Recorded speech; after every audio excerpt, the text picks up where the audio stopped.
So we bought our place in what, 2006? It's okay. It's about 15 years ago. About 15 years ago, and it came with a sugar shack on it. And this is the springtime. This is what it looks like when you have to go back into the sugar shack.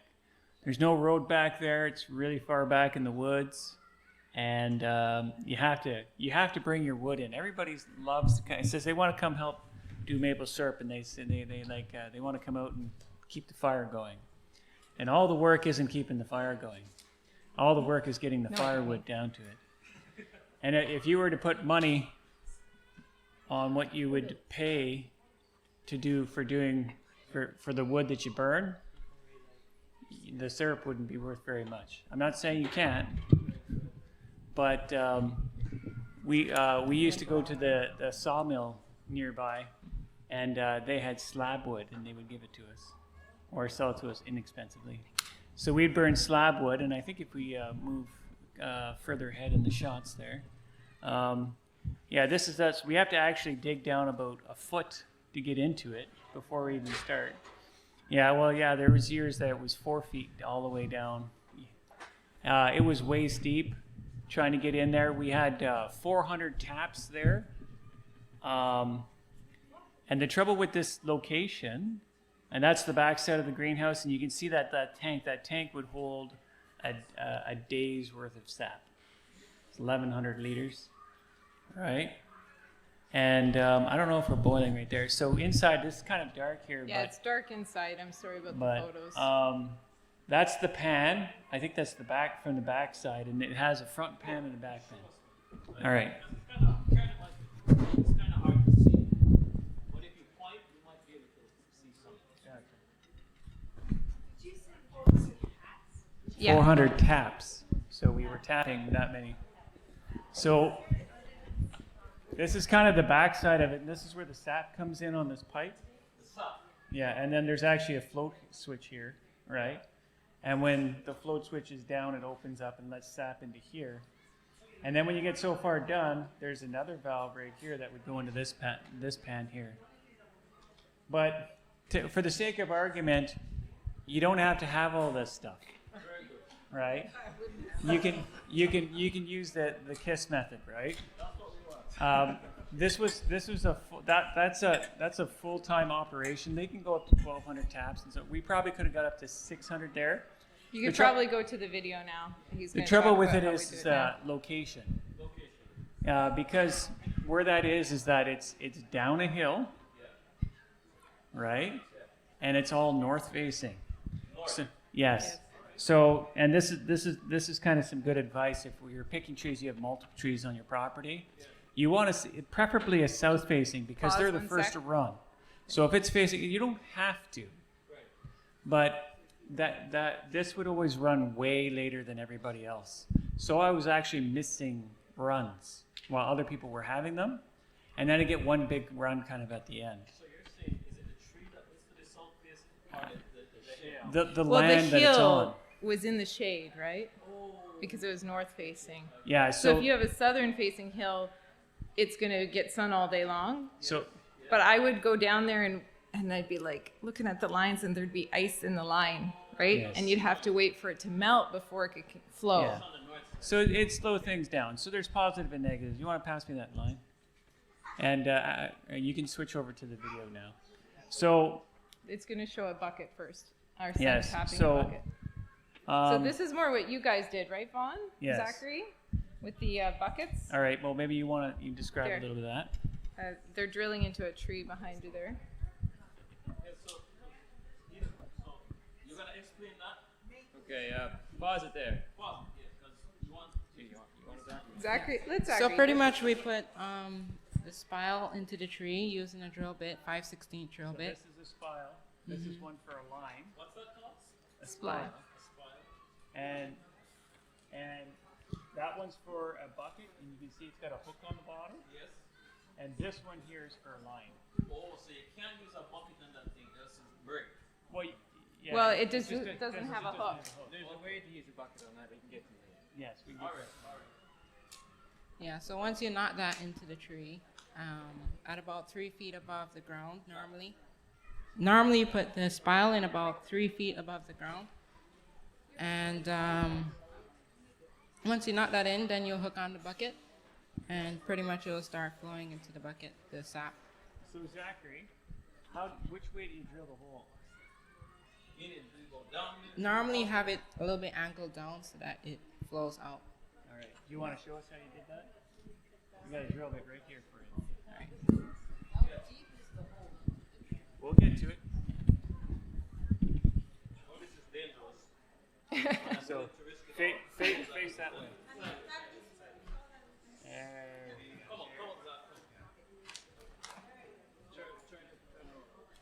Can you see?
In these.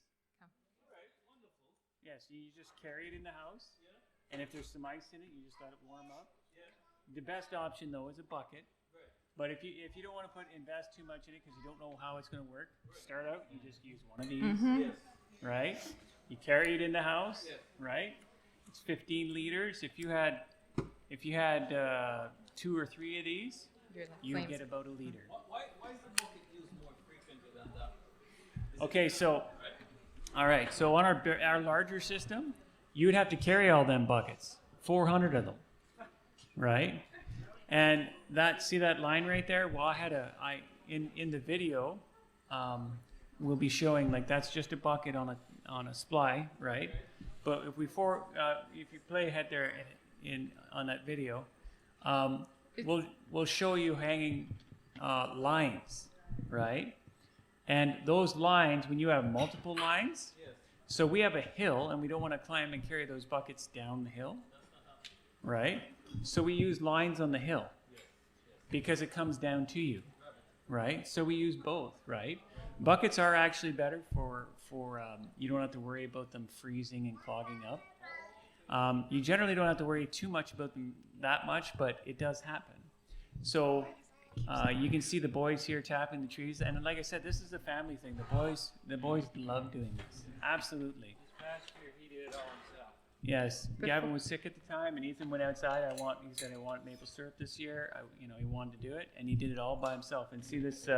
So before it gets too far in, just because I'm boiling this sap for a purpose here, can I just do a interruption here? So when you're doing your making your maple syrup, you're starting with a sap that's clear. It looks like water almost. I mean, there's a slight tint. It pours like water. It pours like water. And you're 40-1, so you got a long ways to go. But when you're near the end, you're gonna smell it. You'll smell it. It smells like syrup. It's also going to start looking like syrup, and it will start to do something called, there's a few ways you can tell when you're done, but the temperature should be 100 degrees Celsius. Or, You see that long drip? She's not describing it. That's actually curtaining. or it will curtain. You see, Like that. see the long drip? It looks like paint. See how it kind of looks It like a stopped curtain being coming water. down? Right? And you can't preserve maple syrup until it gets to that point because the sugar content isn't high enough. So if I was to bottle and it wasn't to syrup, it would go it would moldy. mold, right? So this stuff we had here because we did it properly, poured it in this canning jar hot right off the stove. So you would Basically canned it. sterilize the canning jar first and pour the sap in hot, or the syrup in hot. Yep. Put the lid on, and it will seal. Yes. And So this stuff is from 2017. Yeah. So, and no mold. Yes, But it's pre-vaccination. I noticed it didn't say anything about tasting it. Yes. because you can't tell if it's done by taste, because this is going to taste more sugary and less mapley because of it being light maple syrup. This is going to taste more mapley. The darker you get, the more maple flavor you have. Yes. Depends what your tastes are. So, So we have a video. Okay, so I'll just go over the oil because I had his wife come and bring me just a little bit of oil. You could use olive oil, coconut oil. Keep in mind when you're getting syrup from the Amish and Mennonites, they're big fans of lard. Yeah. So what they'll do, some of them. Sometimes and then I've you have to heard find them say to me, well, it's Yeah. really easy to just hang a sausage out. above the... No. Bacon. Yes. Oh, bacon, whatever. Right above. And if it touches, because what happens when you're boiling syrup, I know you can't really see this, but It'll foam up the it'll side. foam up very quickly and boil over. And so the way you can deal with that is you can just take a little bit of oil and just wipe it around the rim of your pot. So then when it hits that oil, it's going to go back down. Or if you don't want to do that, you can wait with the oil nearby. And if it starts to foam up, you're just going to drop a couple drops of oil in it. And the oil will make it go down so it doesn't boil over and wreck your stove and make a big sticky mess. Right. But the Amish and Mennonites will use lard, or they'll hang a piece of bacon so that when it rises, it hits that and goes back down. So All right. when you buy it, you know, you could be we're to be, you know, harmless as doves. So you just kind of ask, so, you know, I know it can foam up. What do you tend to use to keep it from foaming up? And then you know, and you don't have to insult them, right? Yes. So, Vaughn and Zachary, how many taps did you do this year? We did 40. So 40 taps. And from your 40 taps, how much syrup did you finish with? 15 liters.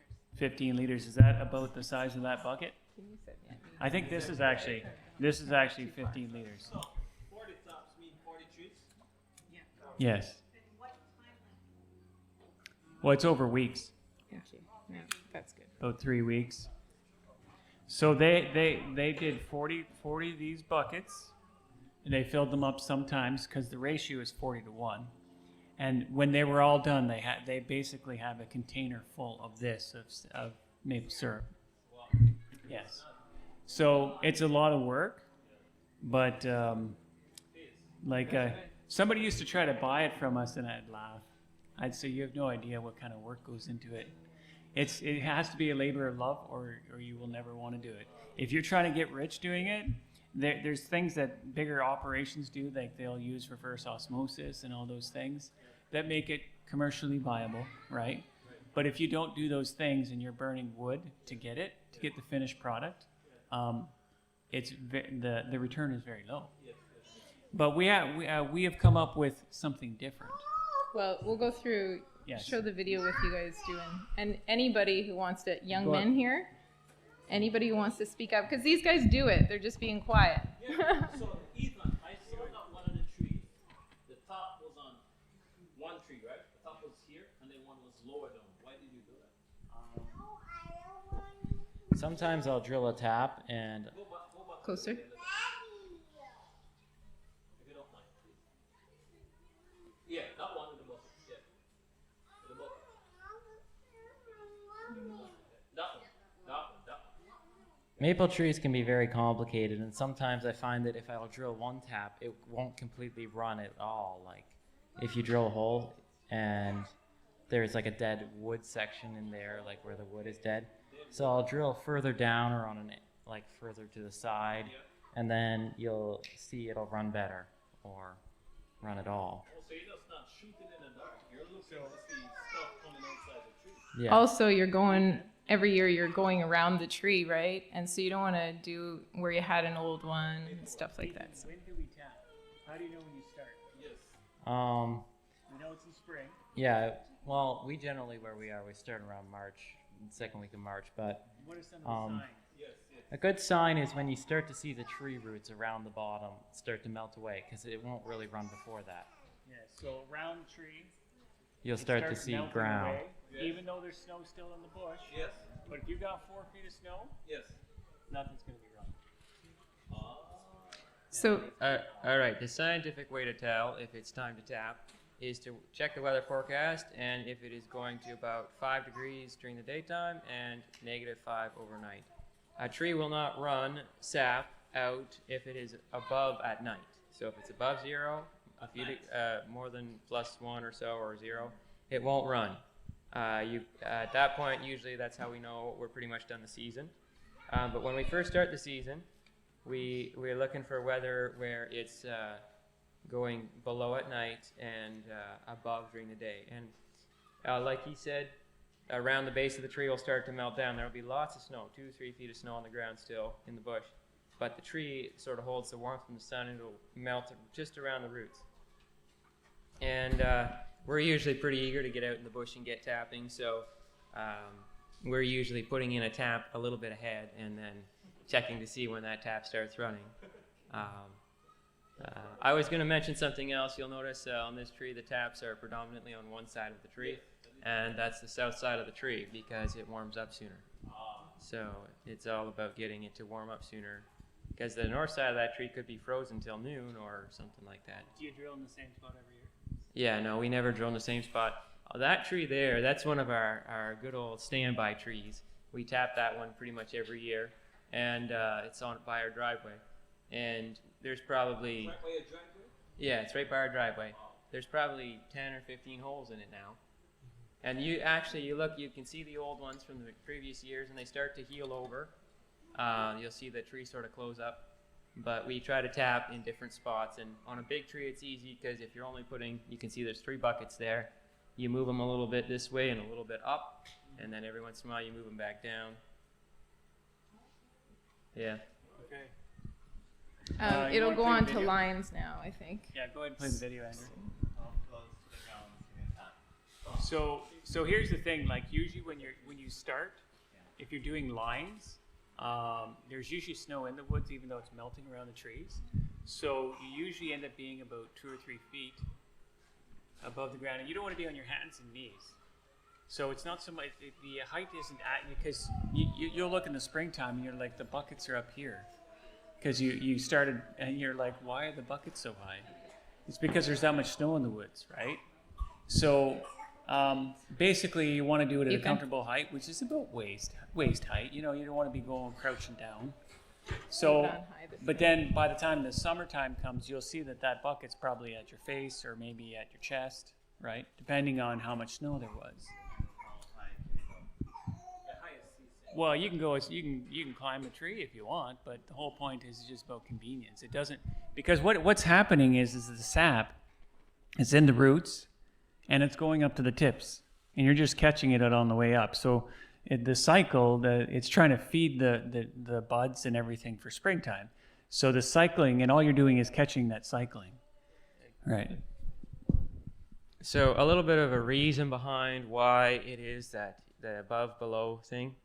What happens is as it freezes overnight, all the sap in the tree branches actually freezes, and all the little cavities that the sap goes through.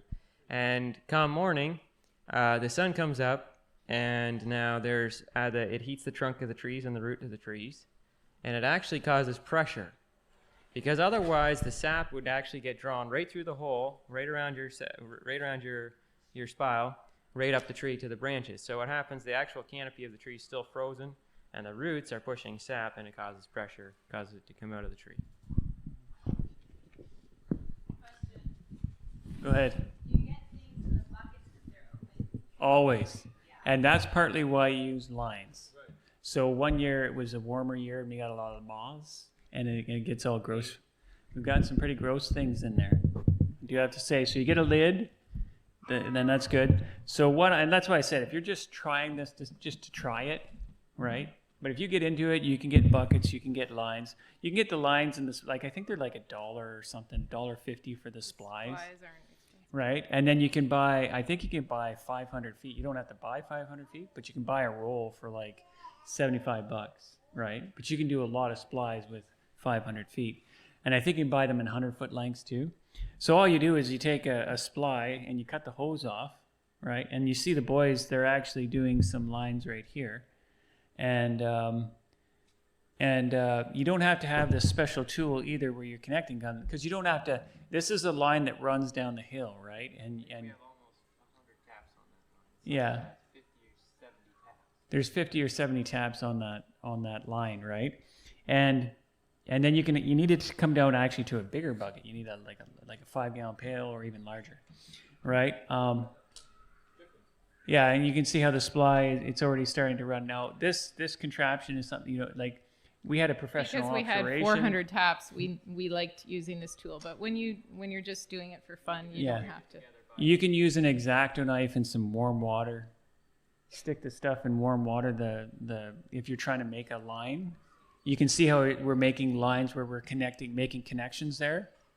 That little connection there, it gets a sply, and then there's another connection further down. It gets another sply.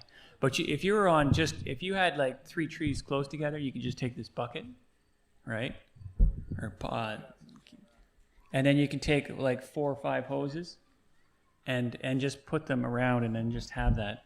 Go ahead, man. Just to answer a little bit, just adding to Cord. So you could actually, they do sell covers for these buckets. They were just at additional cost, and we just didn't want to be, spending too much on this because we're just doing it out as a hobby. But the other thing is you can strain it off just before you start your boiling. Yeah, you could do like a pre-filtered.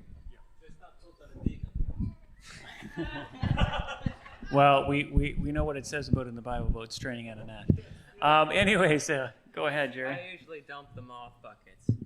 Yes, like I'm saying when it gets really bad, and sometimes early in the season it's not a problem. So late in the season it becomes a problem. Yeah, because the bugs come out, right? And go ahead, Jerry. Yes, that's The exactly what pre-filter, it is. but when you're filtering at the end for syrup, you want an actual felt filter, a very thick, Yes. because otherwise you'll get sugars coming through. And you can see the boys here; they're making lines, and they're connecting all. And again, like I said, you don't have to have all this stuff. All right, so if you actually want to do lines and you have a decent amount of property, this is gravity flow. So if that line goes uphill, nothing's coming out the end. So there's a trick. It's kind of tricky. You see here, I think I have about 50 feet of drop there to work with. So I initially, can you just rewind to where you see the hill there? You'll go back up the hill. Okay, right there. Just pause it there for a minute. Okay, so I started at the very top of that hill. You can see there that brow of that hill. I worked right at the top. Yeah, on the first, on the top, right up there. I start up there and I work my way through the trees. You're not using anything but trees to support it most of the time. So you work your way around the trees, all the way down the hill, and then you start to run into a problem where you can only tap so high at the base of that hill. Right where I'm standing is actually where the base of the hill is basically. And so that tree, I'm going to try and tap it up here. Because from there on out, I want a certain amount of drop per tap, and so I can only go so low before I'm down near the ground. So that's you got to plan ahead when you're doing that. You don't want to get into it and realize, oh, I just ran 10 taps and I'm out. Okay, so let me use another scenario. Let's say it's pretty flat, Yeah. and I have like 10 trees, Yeah. and the furthest tree from the point where I want it to go is that side, but I want it to reach there. Yeah. So I would go higher in this tree and just gradually Yeah. come down. Yes, Right. So you're manipulating. And you want to keep from getting any dips in the line if possible, because if you get a real dip in the line, it'll freeze there. Then it takes an hour or two to defrost. And the line is very stretchy. Like you can pull that line; it's flexible. So you'll pull some of it out because when it warms up in the sun, you got to pull some of it out so it doesn't sag. But like I said, this is all advanced. You just need a bucket and a hose, 10 trees. I mean, it's hard to do enough syrup to make it worthwhile with one. You need at least 10 taps minimum, right? I would say 40 taps is a nice. How many did you guys do? I can't remember, but I think it was close to 19. I did last spring. Yeah. And I was able to Mike. get. I don't remember exactly, but I think it was close to 19 taps I did this spring because it was just myself and I was kind of busy, so I just did a few. And I got, when it was all finished, I got, pick that up there.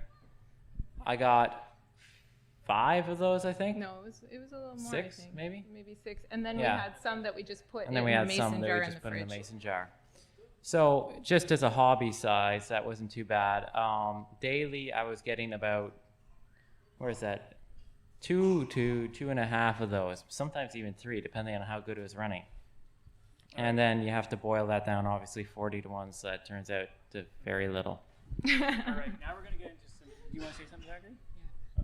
I was actually going to say last year we did 20 taps and we got 17 liters compared to this year. I expanded to 40 and So- I got 15. It's just that this year seemed to be a little bit worse. Like the drip wasn't as. Sure.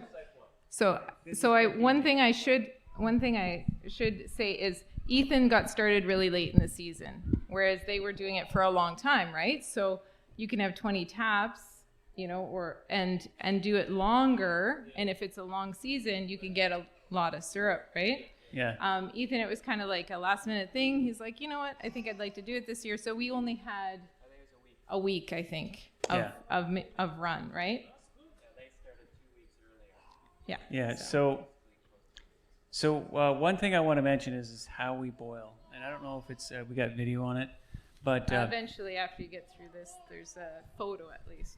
okay, so what we've decided to do because of all this work going down into the bush, tapping 400 trees, bringing slab wood in. I see, and doing all this extra work. We used to have to carry it out in 5-gallon pails, and it was way steep in the snow. You'd be slopping through, carrying this 20-liter bucket full of sap on your shoulder, and it was pretty rough. There's So a long what we decided, way this out. is actually near our house, and you can see him climbing in the snow.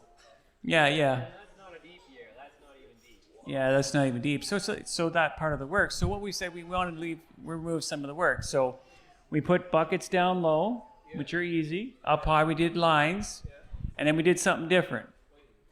We took those serving tray pans that you get. You know, you go to a deli. Rosetta had them for cooking food, having food in it. You know, there's That you can keep them hot. You know, you can get those at National Grocers. I don't know what they call it now, but it used to be Club restaurant Saver. supply store would have them Restaurant too. supply store. But this And- last year, I just used pots. That's true. But if you're doing a little bit larger batch, so pots or these big serving trays, and all we did was heat our house. That's it. Yeah, we weren't trying to boil the sap. We evaporated it. You know, those things. So all we did was put them on the stove. Sometimes it was boiling if Pam had a good fire for she's cooking, but overnight it would be Just full, evaporating. and you'd wake up in the morning and it'd be nearly done. Yes. So, no. See, what happens is when I used to finish off the syrup in our house, we would be boiling it rapidly like I am now. And I found that made things sticky like immediately around the stove. But I found when we're doing it on the wood stove, because we're not doing that rapid boil and towards the end, because that's when it's more sticky, right? It's just evaporating. We haven't noticed anything except in the winter you like the added humidity anyway, so.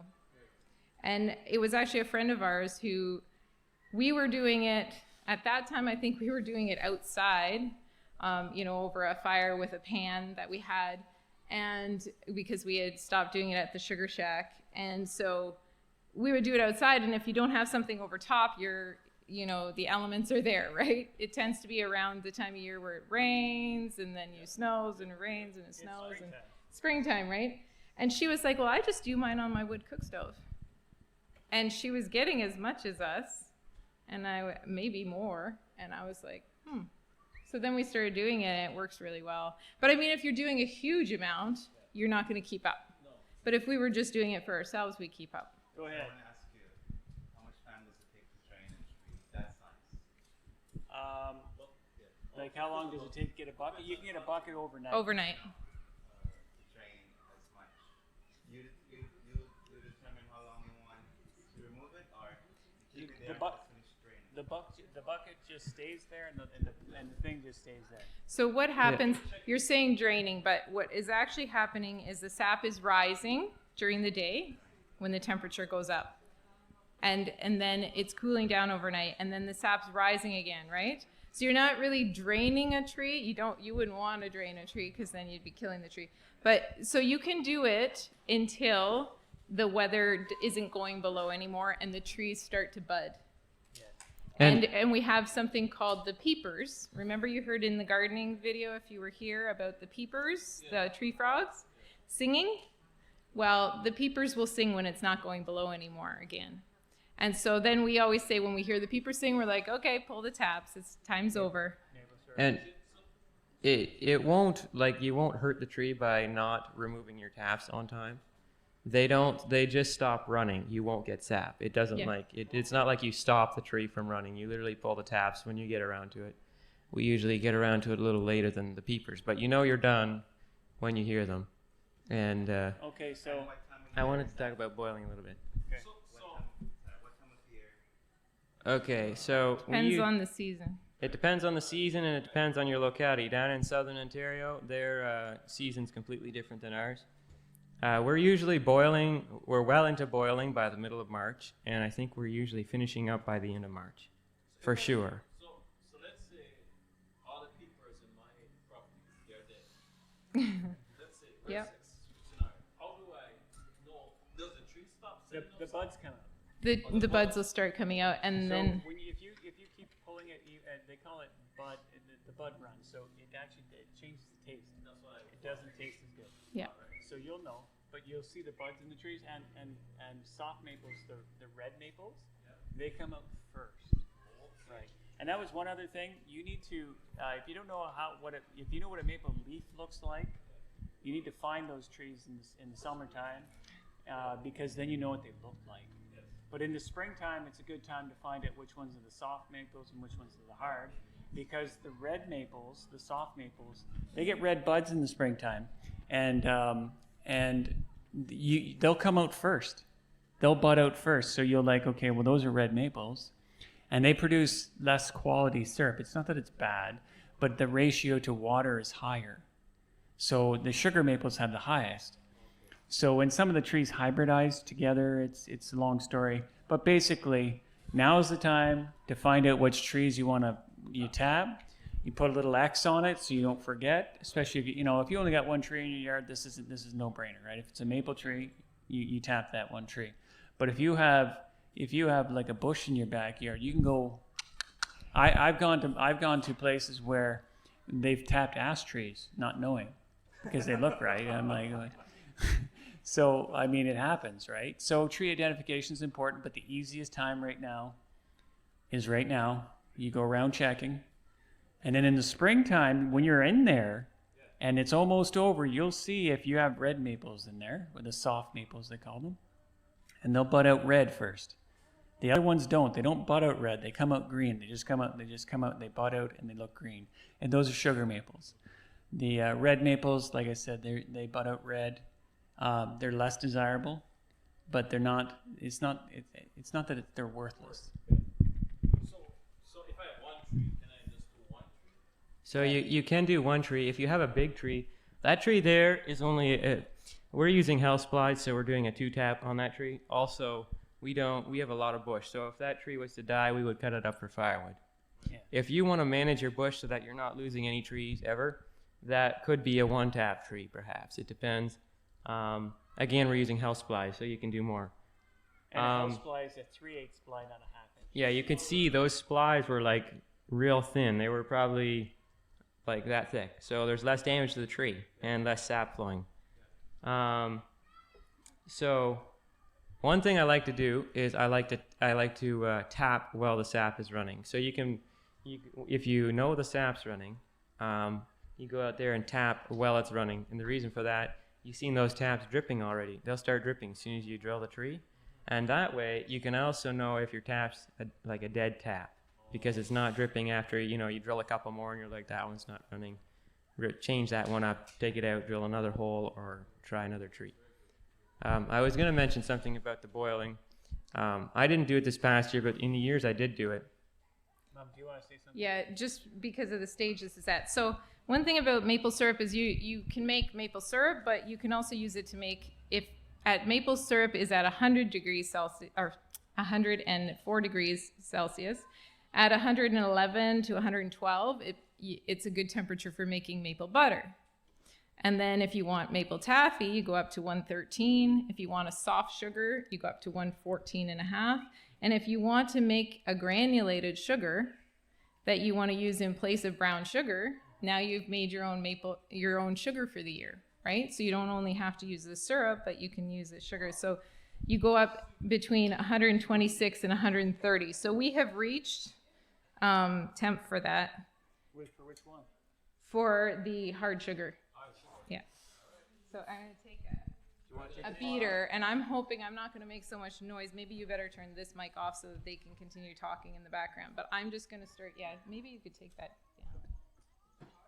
One question: are we gonna get sweet sugar right now? Amen. All right. So hopefully this is going to be loud. All right. So while she's doing that, So I'm just going to mix it with the hand. Or there's a question over there. go ahead, Jerry. One thing I have a question about. Now, I've heard it over the years. Jerry, can't hear you. Oh, they're gonna see Jerry. It's off now.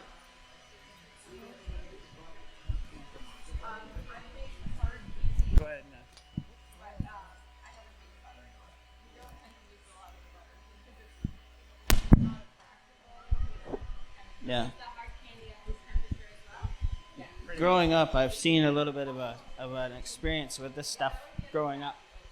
Now, some people say that you can't drink the sap right from the tree. Oh, I definitely have. But yes, that's what I was going to say. You want something that's like without all of the other garbage they put in soft drinks and Kool-Aid and all that other stuff, and you want a sweet drink, just drink a cup of that. 100%. We used to run around the yard and just grab it right off the tree and pour it in a cup, and away you go, right? There's And- actually a market for it now. Yeah. They actually sell Yeah. maple water And now. I remember growing up, I seen them with the way they tapped them and everything else. I've seen my grandfather just go out and grab a piece of sumac and hollow all of the meaty part out of it, carve it down so it's a spigot, something to hang a bucket on, and that's it. Just put it in the side of the tree. And I've heard people say, well, sumac is supposed to be poisonous too, but if that's the case, I should be dead by now. Yeah. So. I personally have drank quite a bit of sap in my time. It's actually pretty high in minerals, so it's pretty good for you, actually.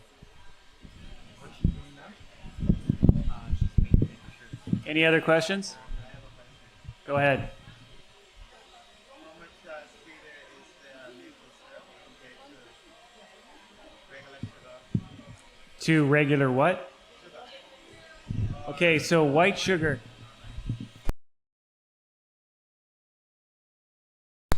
I'd say they're about the same. Oh, I'm working again. I'd say they're about the same as honey for sweetness. It's more about flavor. I actually prefer the dark syrup because it has a maple flavor and you can probably smell it, right? You know, people online can't see that, or on the camera there can't smell it, but it smells absolutely fantastic, right?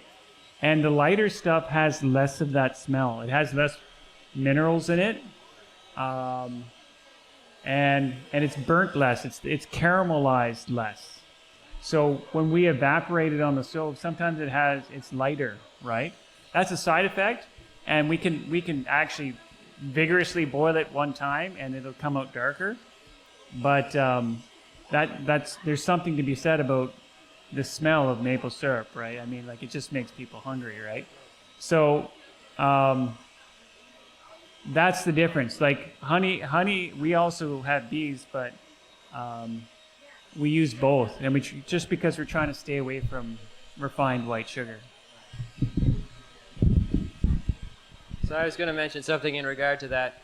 So when I boil it, I used to obviously boil it for, I used to help when we used to boil it for the 400 taps, and we would make dark syrup most of the time. Then when we switched to doing it in the house on the stove, at that time of year it's really warm outside. It can be 5-10 degrees outside, and you don't want much of a fire. So we started making very light syrup. You can see that syrup there's... Okay, so right now, ladies, it's actually starting to turn into sugar right now. It's starting to chunk up, so you might want to take another peek. Try not to smell too deep, it'll make you hungry. Oh, that smells good. Yes.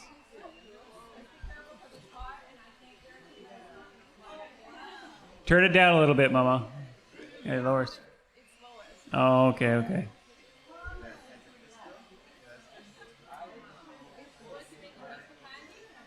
That's maple sugar. Yes. So it's sugar now, yes.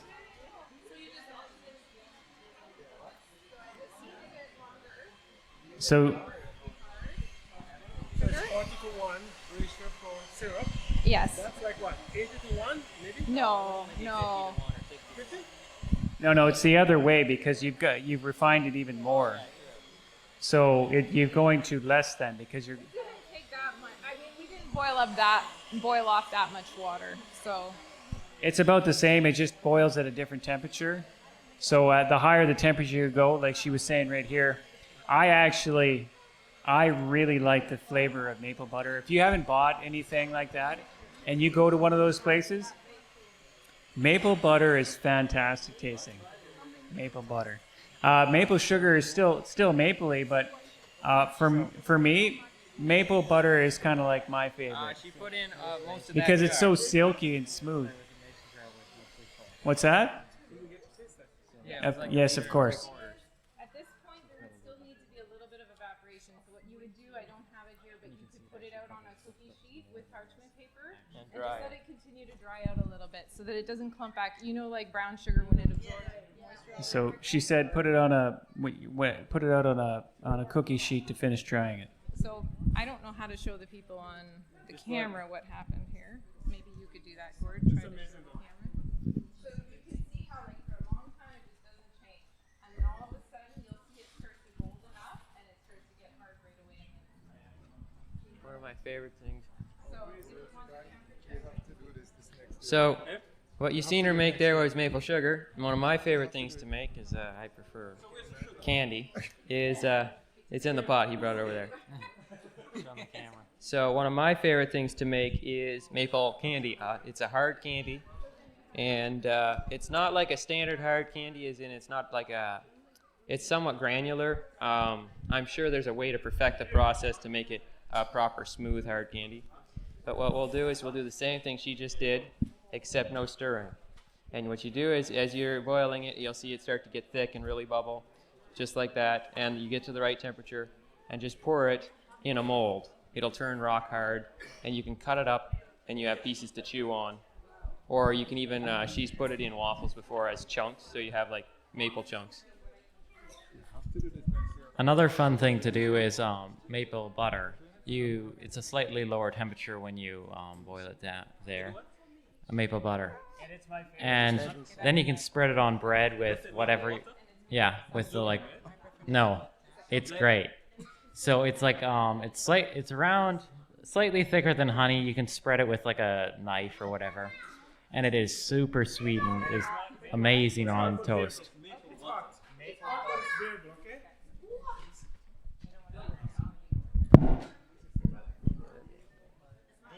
Amazing.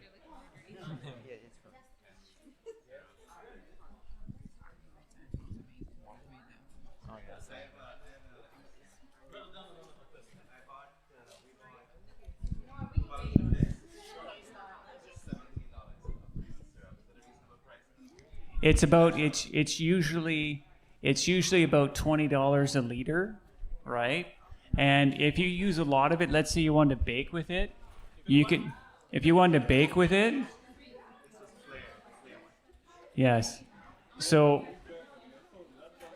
to say it's $20 a bottle, but if you buy it, you can buy it in bulk from certain places. You have to look, and you can get a 5-gallon pail, but it isn't canned.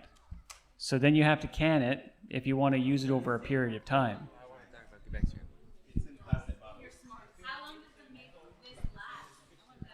Well, that stuff was from 2017. I think it forever. I think it would be similar to brown sugar. You would want to keep the moisture out, right? If it did start to clump, though, you could fix it probably similar to brown sugar too, or you could Just beat the tar out of it. So this stuff pours almost like honey, and there's a lot better flavor in that stuff.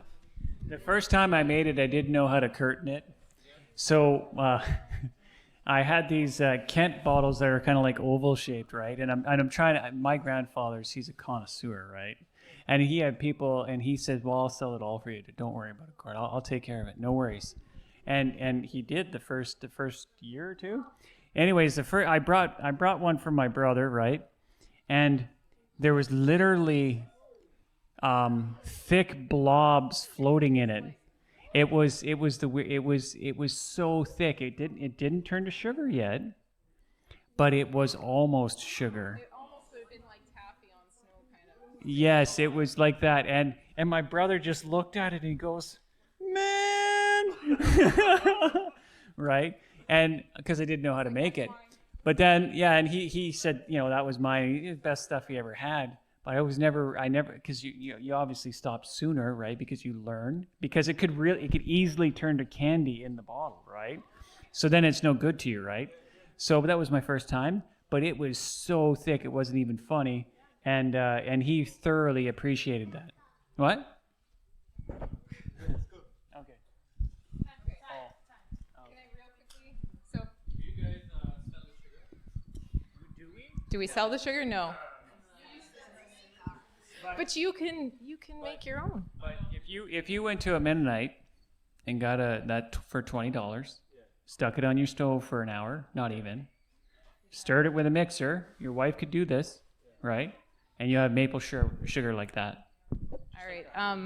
So what I will say is if anybody has a little container or a bag when this is cooled off, I brought it to share. So we'll let it cool off a bit though, because otherwise. Yes, questions?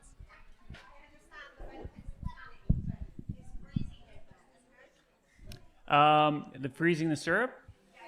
Syrup actually will not freeze. If it's actually real syrup. Okay, so she's asking, is it better? I think we're a little bit, we kind of found it a little bit more. Okay, so she asked you if you can freeze it to preserve it, and you're absolutely right. But in actuality, it won't freeze. Because the sugar content is high enough. And actually, if you were ever to take something and put it in the freezer, and you find it freezing, then it's actually not good enough. There's too much water in it, so it's actually not maple syrup. It's still sap. That's right. So like my grandfather used to put his stuff in the freezer all the time, and So, but freezing doing an arm to it though. no, absolutely not. All right, a quick little trick if you end up doing this and you're doing it with buckets to help with your boiling time, because it does take a long time. This bucket here, in the morning when you go out, it'll be probably full or mostly full of sap. And the trick is, on top, if it's a cold night, there'll be a layer of ice. If you can, grab that ice, make sure, sometimes it'll freeze all the way around and then you'll take the sap out with it. So you want to break it if it's frozen. Take that ice out. Sugar doesn't freeze. So but inherently you've just removed, and sometimes you'll remove a quarter of the bucket or like the top couple inches of the bucket. You just cut your boiling time down. He used to even do it where he would take it after that. He would take it and put it in 5-gallon pails and let it freeze overnight, and then drill a hole in it and pour the sap out. You drill a hole in the top, and then pour the sap out. But if you don't want to go that far, you can just do it, when it's frozen overnight. Could I just put that in a deep freezer and see result? Yeah, yeah. So I actually thought about that, was taking a whole deep freezer, filling it up with 5-gallon pails because I was doing it in a larger scale, and then just drill it, like letting it freeze for a specific time so it's half frozen, because the concentrate is 40-1, right? So if you could take away half, well, now you're at 20-1, right? So it's less work. Yes. So real quick, I wanted to say you're going to get different flavors of sugar slightly. Like if I had used light, it would have probably tasted less mapley and more just sugary. Yeah, basically, some people say so what makes it light, what makes it dark? So some people say that it's the minerals, and there might be some truth to that, because it begins to, it's kind of like bacteria, right? And so the warmer it gets, it kind of can get some bacteria in it. And I believe personally it's partially that, but mostly it's you're burning it. It's not, you're caramelizing it, right? So when you caramelize maple syrup, it gets darker.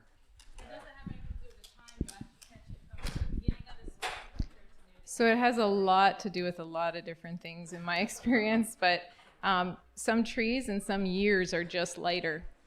Some years are just lighter the whole way through, and some years will darken up towards the end. And some, I'm sure some sugar places, like where it's growing, affects it probably as well. I believe one last thing is that you'll actually get something called sugar sand. You'll boil it and then you'll let it settle, and you've already filtered it, and the filter doesn't catch it, and it'll settle out, and it's called sugar sand. It's minerals from the tree. And what I used to do with that sugar sand, or well, Pam would, is we take all the sugar sand off of all the containers and pour it in, and then make sugar candy with it, because then it's something useful for us. One last thing I want to say here. I also believe the difference in trees correct me if I'm wrong, but I believe the difference in whether you're using sugar maples or different maples also changes the color of the syrup. So I don't know which one is lighter, to be quite honest. I will say one thing though: if you want the best syrup you've ever tasted, find some dark syrup like that jar. That stuff in that bottle looks real pretty, but you want good syrup? That stuff right there tastes like maple syrup, as good as it gets. Felicia wanted to say, we're not selling maple syrup, but she has a neighbor who's selling maple syrup. Did she disappear already? Okay, so if you want to know about buying maple syrup today before you go, find Felicia and she'll tell you which neighbor has maple syrup for sale right now. Okay. All right. So that we're all done here. We're gonna have a word of prayer. Dear Heavenly Father, we thank you for all your blessings. Lord, we thank you for way up in northern country that we can make something sweet, that it's a blessing. We thank you for the campers that were able to come, Lord. I ask that you bless abundantly next year. Like the days of old, we ask that you give them traveling mercies on their way home.